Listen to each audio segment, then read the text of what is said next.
Being homeless is nobody's preferred way of living, but it tends to happen to a few unlucky individuals.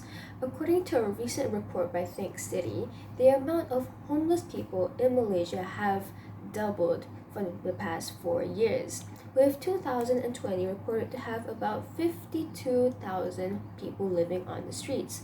That is the equivalent of every 1 out of 600 Malaysians being homeless. Non-government organizations such as the Pertiwi Soup Kitchen have played their part by helping the homeless, providing hot meals for them. But what has the government done? Well, that is a good question, and the answer to that, sadly, is not much, to be brutally honest. It is not to say that the government hasn't done anything at all. They've done some of their parts.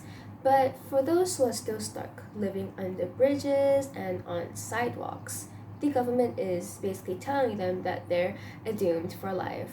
Why? Because recently the government has introduced hostile architecture into our country's infrastructure.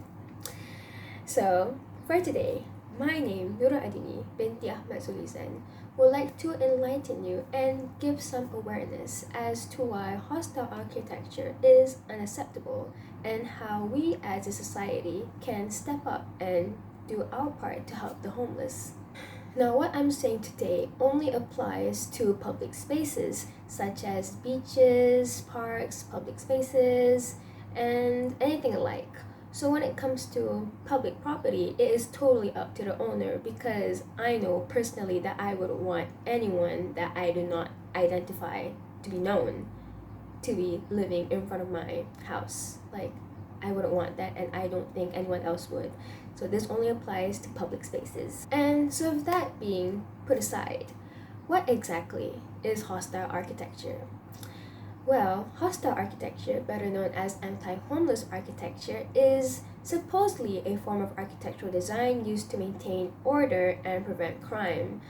Well, that's according to Google, but I beg to differ, because it has been stated and proven by Think City that Malaysia has spent over 6 million ringgit in producing anti-homeless architecture throughout the country.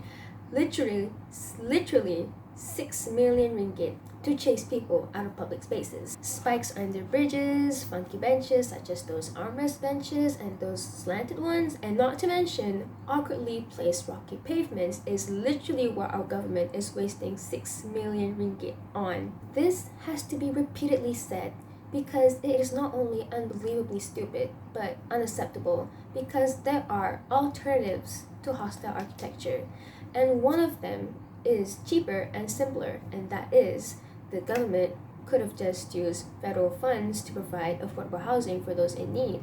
And not only that, the 6 million ringgit that they use on hostile architecture could be put into better use by providing affordable mental health care and rehabilitation centers that actually work.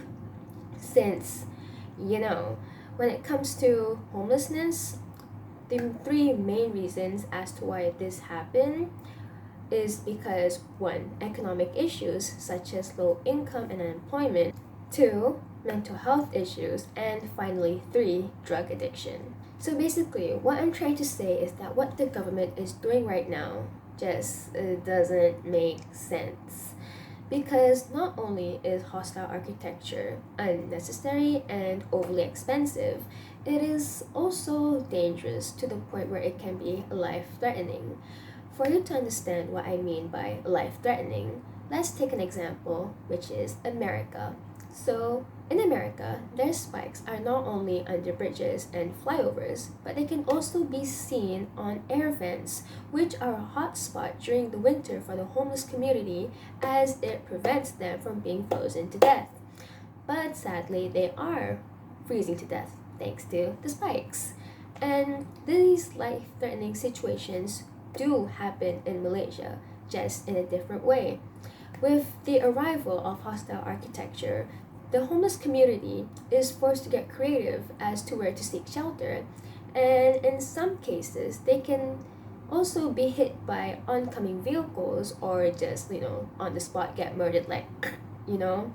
because they tend to cross over private property, since those are the places where you can't really find hostile architecture.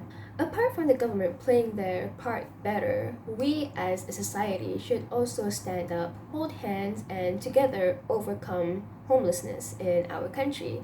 And there are a few ways to do that, but for today, I will only present to you the main three. Okay, so the first one would be just to donate. Literally donate to any homeless person that you see on the streets. The least you could do, to be honest, because even 5 ringgit can make a homeless person's day way better. Like the things that can buy with 5 ringgit a hot meal for once, they would literally bless God for that one hot meal that you provided them with your money. Another suggestion would be that you can even volunteer your time in NGO groups such as Street Feeders KL and Kachara Soup Kitchen, so you too can play your part in providing aid for the homeless. And lastly, even though it doesn't seem like much, but for those who believe in God, you can take some time out of your day to pray and remember the homeless who are in so much pain and need for food, shelter, and clothing, because at the end of the day, even though we as humans have done our part to help overcome homelessness, it is not possible if God doesn't allow it. So that is one way for us to seek help from God in order to help our brothers and sisters. So with all of that being said, if I, a late blooming 19-year-old, can understand how ridiculous and unnecessary hostile architecture is, why can't the government? Because to be crucially honest, hostile architecture doesn't solve anything, not even crime. And there's literally no need for hostile architecture, especially when there is a society that is willing to step up to help the homelessness, when the government should have done it first. And another thing, I would just like to say a small thing to the Malaysian government, and that is, dear government, please step up your game and change your tactics on how you would like to help the homelessness. And number 2, please tear down all forms of hostile architecture in this country and apologize to the homeless community by actually helping them up so they can sustain a life for themselves and contribute to society. Thank you.